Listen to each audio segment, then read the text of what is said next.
ปัญหาของนักปฏิบัตินะที่หลายๆคนยังสงสัยหลายๆอย่างนั่นแหละที่มันเกิดขึ้นบ่ว่าสิเกิดขึ้นจากการเห็น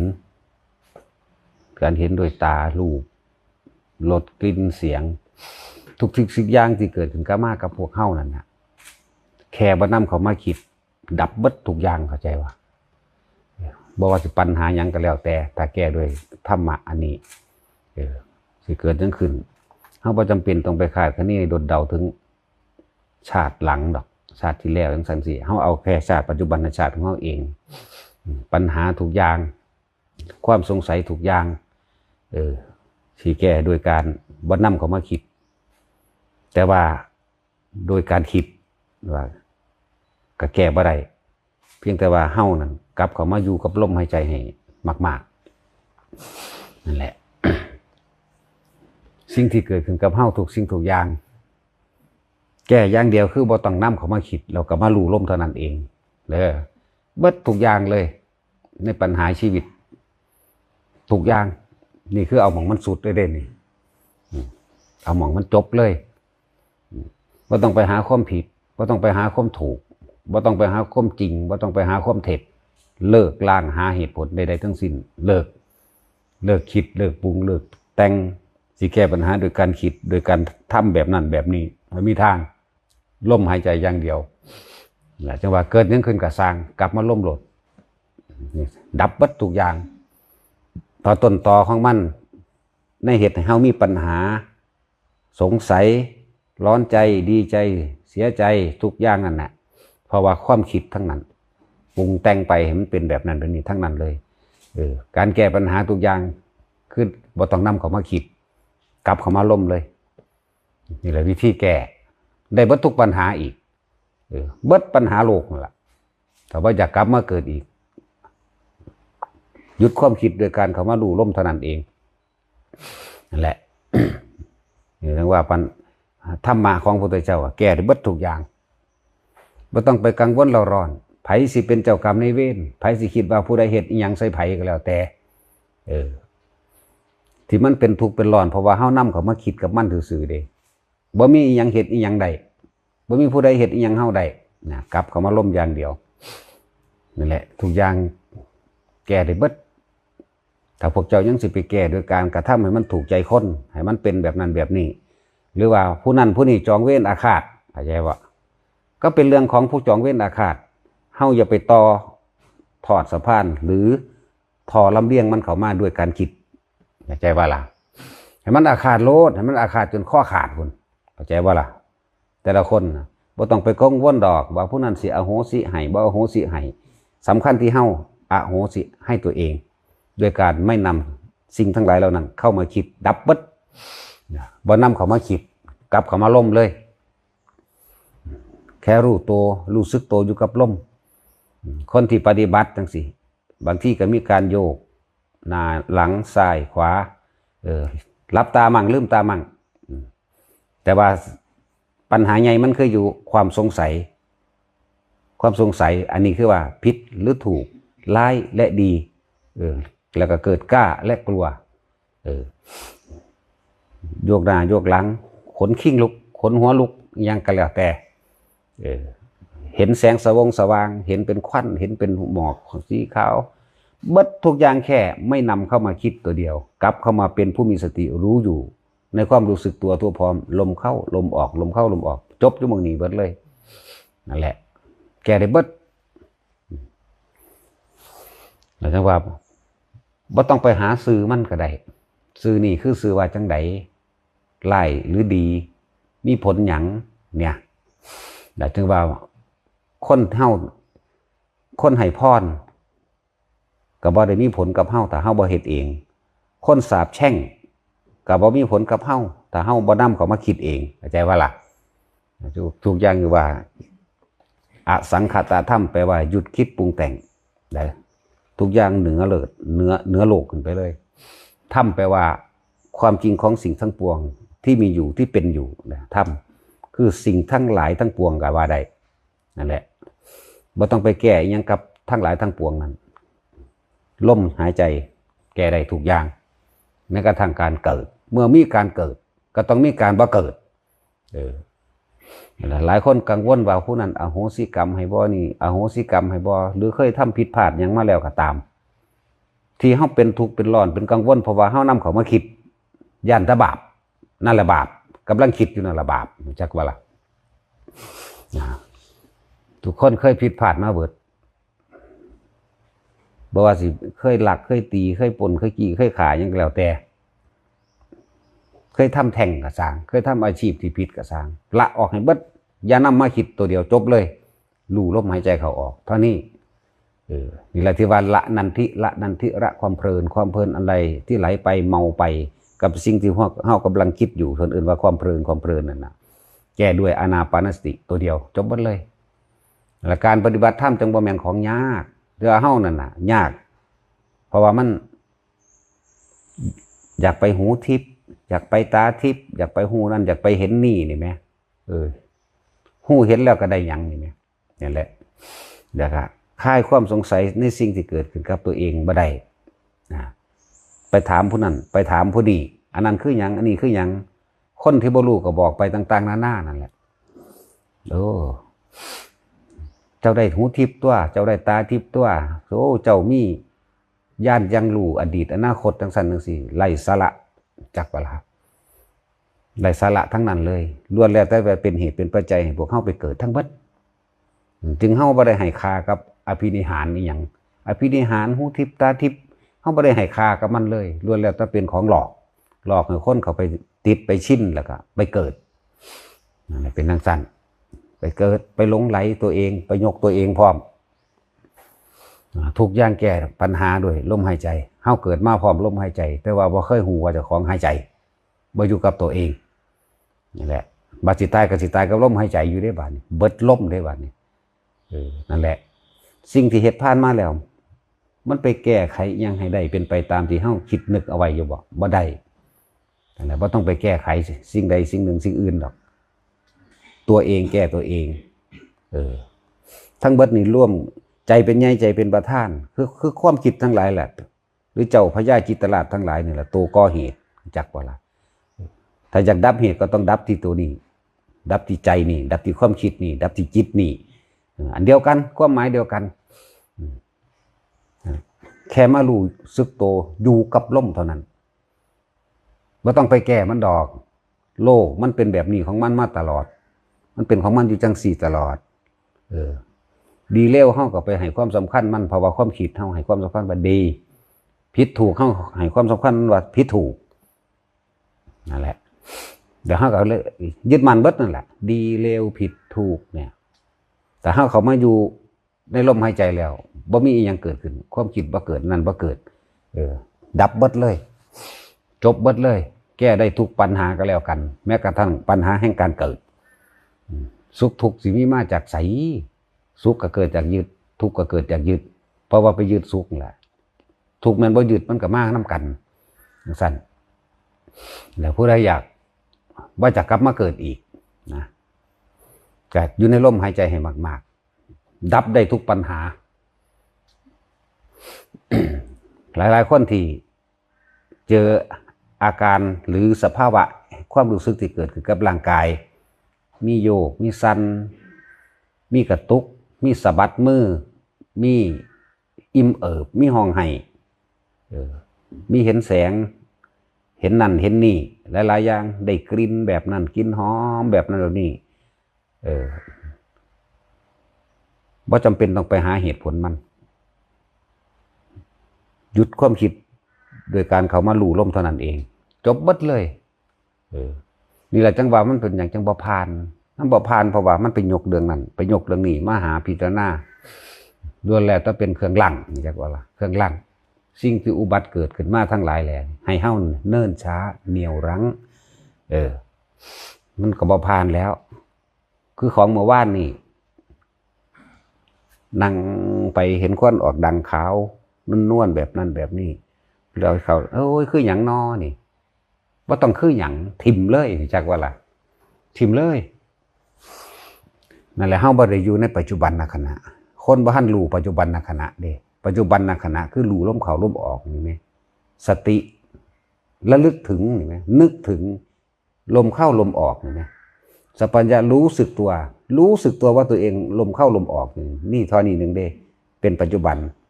จากเวลานอกนั้นเอาความเมื่อวานนี่มาคิดนึกหาคำตอบหาเหตุผลร้ายและดีนั่นจังว่าบ่เข้าใจเดี๋ยวคำว่าความเพลินนั่นนะบ่รู้เด้มันเป็นภาษาเพิ่นให้สื่อสารออกมาเพื่อเกิดความเข้าใจถึงบอกว่าทุกอย่างแก้ด้วยการเข้ามาสู่ลมหายใจบ่ต้องคิดบ่ต้องนำมาคิดอีหยังก็เฮ็ดหยังเฮาบ่ได้คนที่สาบแช่งคนที่ใส่อีหยังเฮาที่เฮาเข้าใจว่าไสยศาสตร์ไสยสื่อสาบแช่งเฮาสาบเท่าไรก็สร้างถ้าเฮาบ่นำเข้ามาคิดเฮาที่ทุกข์ร้อนกังวลมาจากไสใดเดี๋ยวนี้แม่นบ่ล่ะนั่นแหละแม่นบ่ล่ะซั่นจะเฮ็ดได้จักคนล่ะบ่บุรู้สึกตัวเองตลอดเนียนๆอยู่ในลมหายใจอย่างเดียวทั้งที่เห็นสิ่งนั้นสิ่งนี้อยู่เห็นหยังก็สร้างบ่นำเข้ามาคิดบุคคลสัตว์จริงของต้นไม้ได้กลิ่นหยังก็สร้างบ่นำเข้ามาคิด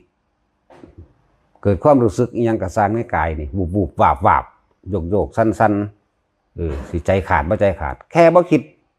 กลับเข้ามาล่มอย่างเดียวจบเบิดเลยนั่นแหละปัญหาคนปฏิบัติคือถิ่มบ่เป็นจักหาซื้อมันจักฮู้จักว่ามันซื้อว่าหยังร้ายและดีย่านหยังบรรลุหยังพร้อมเด้บ่บรรลุหยังนะบ่มีการบรรลุมีแต่รู้อยู่กับลมหายใจเข้าออกเท่านั้นอันนั้นเป็นซื้อมันคือสร้างบารมีจังซี่ล่ะเฮาบ่สร้างได้บารมีเฮาเซาสร้างตะกี้เฮาสร้างอยู่โอ้ยอยากได้นั่นอยากเป็นนี่อยากฮู้นั่นอยากเห็นนี่จักบ่บ่สร้างอยู่ซื่อๆเลยเดี๋ยวนี้บ่เฮ็ดหยังบ่เป็นหยังอีกจักสิสร้างไปมันเป็นหยังให้มันได้หยังคำว่าสมาธิจังสิก็บ่เข้าอีกจักว่าล่ะตั้งใจรู้ลมเป็นสมาธิแล้วถ้าที่เว้าเรื่องสมาธิใช่บ่ล่ะแค่ตั้งใจรู้มีสติมีความรู้สึกตัวว่าลมเข้าลมออกเท่านี้สมาธิเฮาก็บ่เข้าย่านแย่นเฮาก็บ่สนใจนี่แหมเอาอยู่แค่นี้เรื่องภัยก็ดีนอกนั้นอย่าไปสนกับมันดอกอันจังสัตว์แค่นั้นแหละอีหยังก็เลยแค่ไปตายนั่นแหละถ้าพวกเจ้าบ่ละความตกข้างในความคิดของพวกเจ้านั่นพวกเจ้าก็มาเกิดใหม่กับสิ่งที่พวกเจ้าคิดเด้อ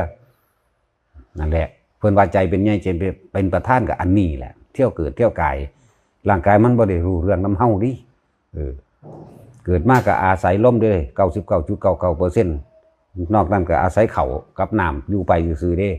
แม่นบ่มีเสื้อผ้าใส่บ่มีหม้องอยู่ก็สร้างว่าถ้าได้กินบ่ได้ตายเด้นั่นแหละ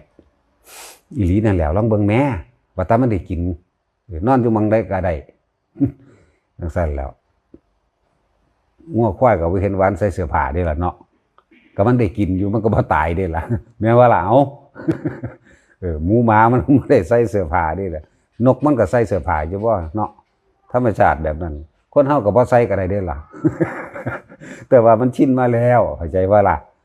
ลองบ่ใส่เบิ่งดูเนาะมันแม่นหยังแล้ว นั่นแหละพูดถึงว่าทุกอย่างที่แก้ด้วยลมหายใจ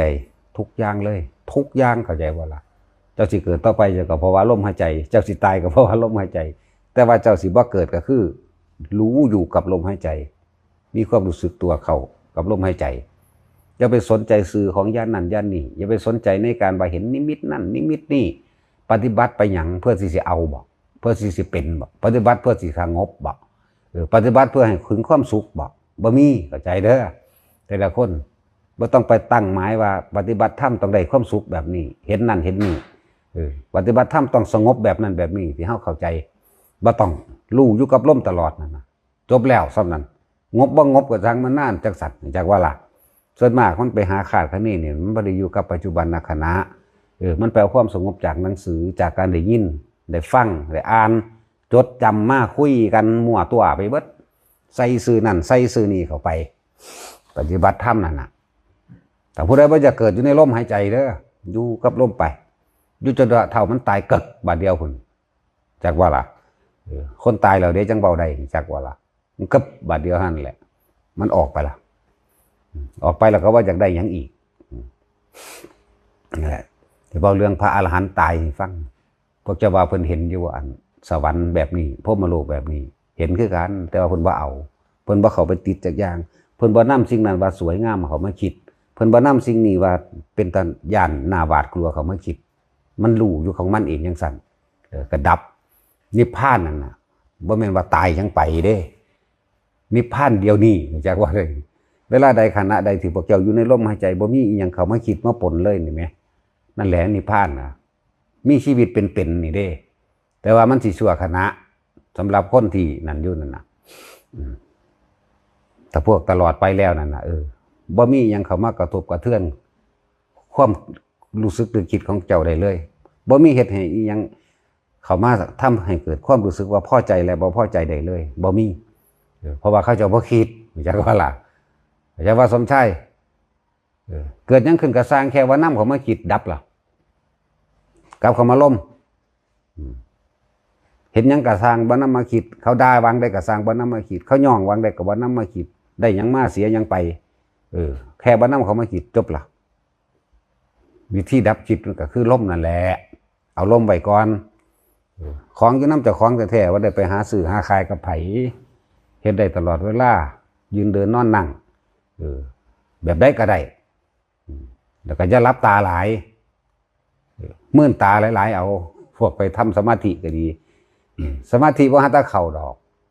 มันเป็นสื่อมันซื่อๆที่พวกเขาเข้าใจบ่ฮัตตะเข่าสมาธินั่นสมาธินี่ดอกอยู่กับลมหายใจเขาออกโลด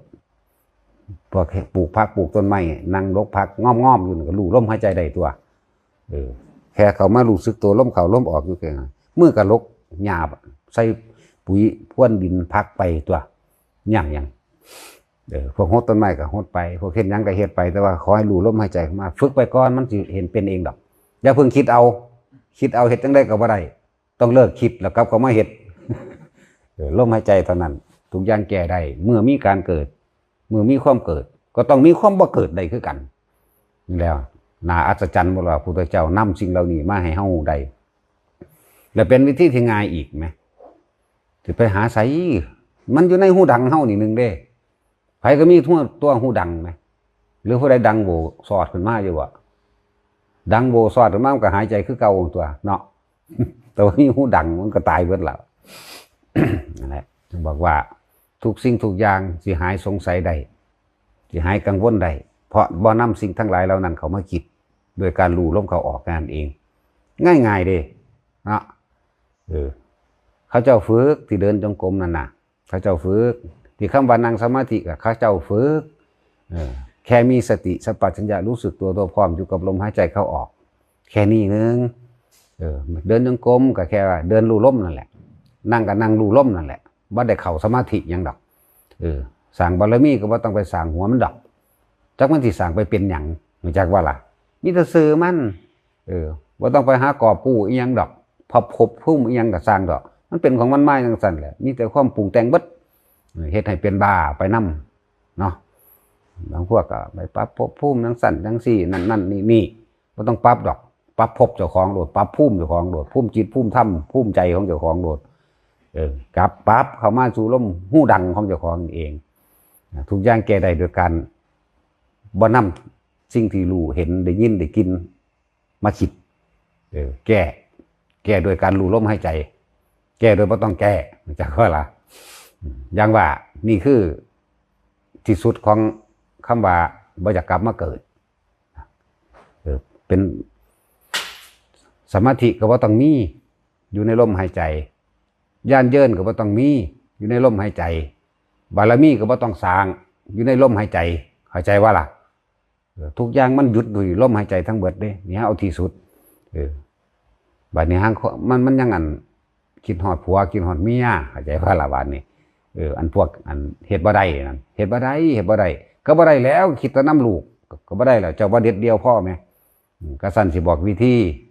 ประคองครอบครัวหรือว่าเลี้ยงครอบครัวชีวิตเจ้าของไปมือหนึ่งก็เฮ็ดจัก 3-4 เทื่อแน่การทรงฌานการเจริญฌานอย่างนี้มีเว้าเรื่องฌานบัดนี้ เต่าเทืองเฮ็ดให้จิตสงบแม้เพียงชั่วขณะหนึ่งมือหนึ่งก็4-5 เทื่อแน่ชั่วโมงละ2 วินาทีคนฝึกเป็นแล้วเด้อหายใจเข้าวืบอาการพิธีเกิดว่าพอ2 วินาทีแล้วเศร้าอีกชั่วโมงหนึ่งเฮ็ดอีกวืบเข้ามาอีกพอนั่นแหละสิ่งที่เฮาติดขัดในอาชีพในการงานในหนี้ในสินในหลายๆเรื่องมันสิค่อยๆเคลี่ยร์คลายลงไปดอกเพราะว่าเฮาบ่มีความสงบ มีแต่คิดกับคิดคิดอยากได้คิดอยากดีคิดอยากมีคิดอยากเป็นคิดหาความสงบบ่เกิดบุญบ่เกิดบุญคือความสงบเย็นในบ้านบุญคือความสงบในตัวเองบ่กังวลบ่เร่าร้อนบ่อยากได้บ่ปรารถนาหยัง ในขณะเท่าเหตุความสงบแม้เพียงชั่วขณะหนึ่งลัดข้อมือเดียวนี่นั่นแหละบุญมันเกิดปณิมานทั้งหลายหรือเจ้ากรรมนายเวรทั้งหลายก็ให้ผลเฮาบ่ได้เมื่อเขามาถึงเฮาตอนนั้นเขาก็ได้บุญส่วนบุญไปเขาก็อโหสิไปอโหสิไปเด้อ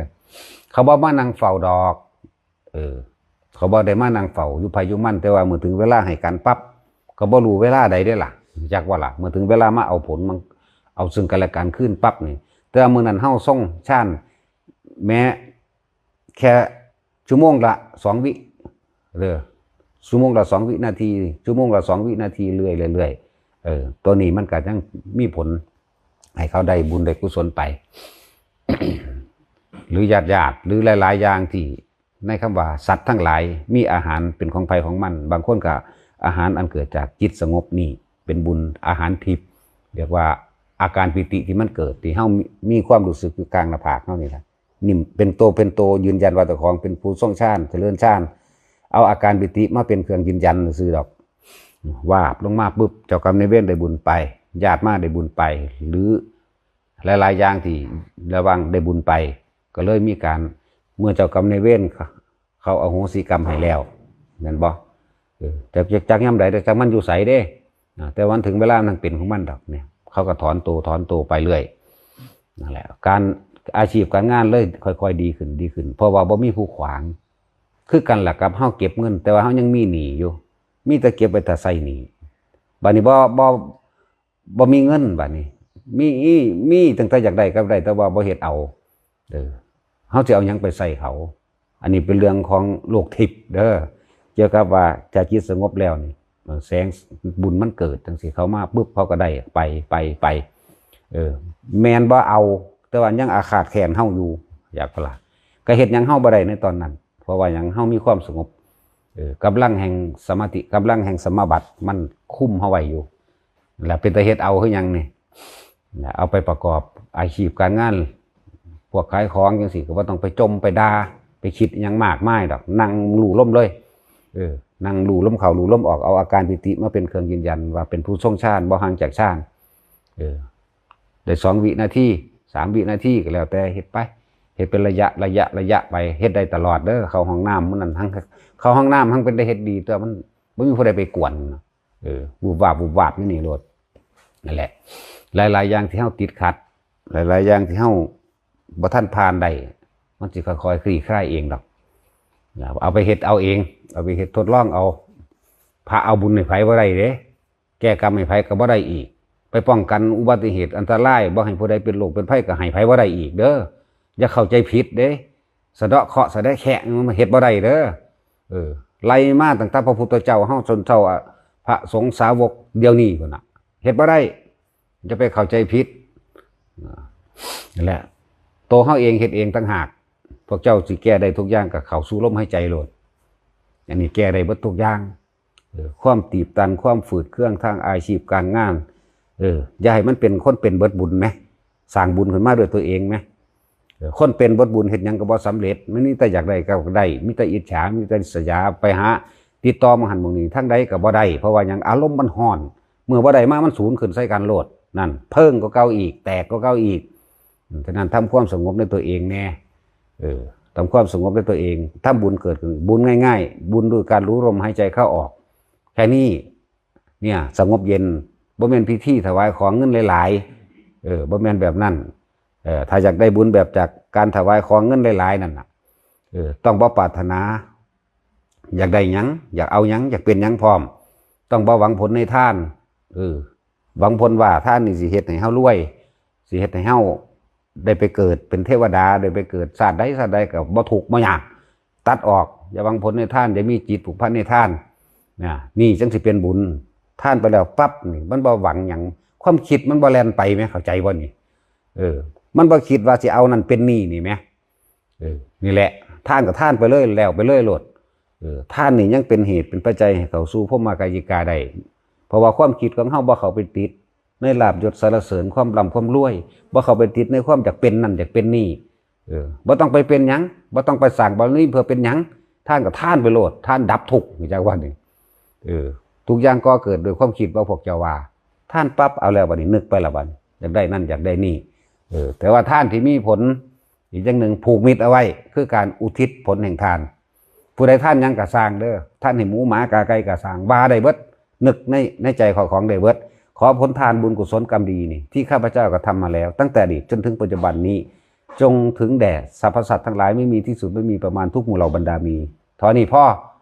ว่าต้องไปขอหยังดอกมันดับเลยมันดับทุกข์แล้วจักว่าล่ะที่มันทุกข์เพราะว่ามันขอเพราะว่ามันอยากเพราะว่ามันคิดนั่นเอง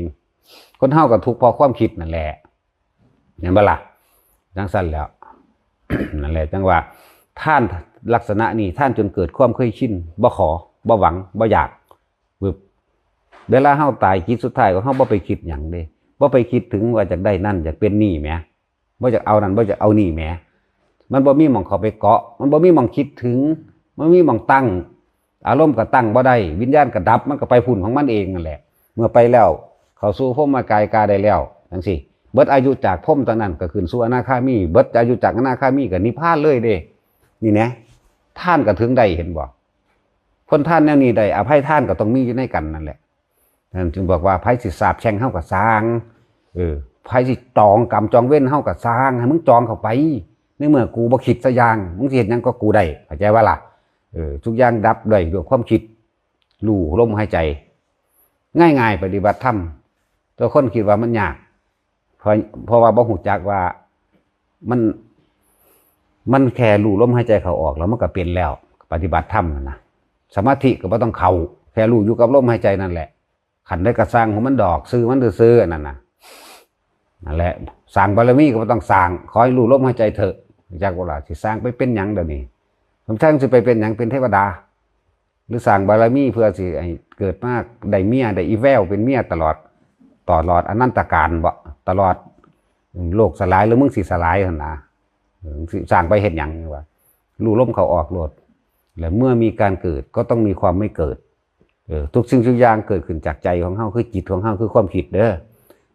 เวียนว่ายตายเกิดก็เพราะว่าความคิดหยุดคิดได้ตัวเดียวบ่เกิดนั่นแหละลมหายใจเป็นตัวผ้าหยุดลมหายใจเป็นบันไดผ้าหยุดคิดเด้อพ่อ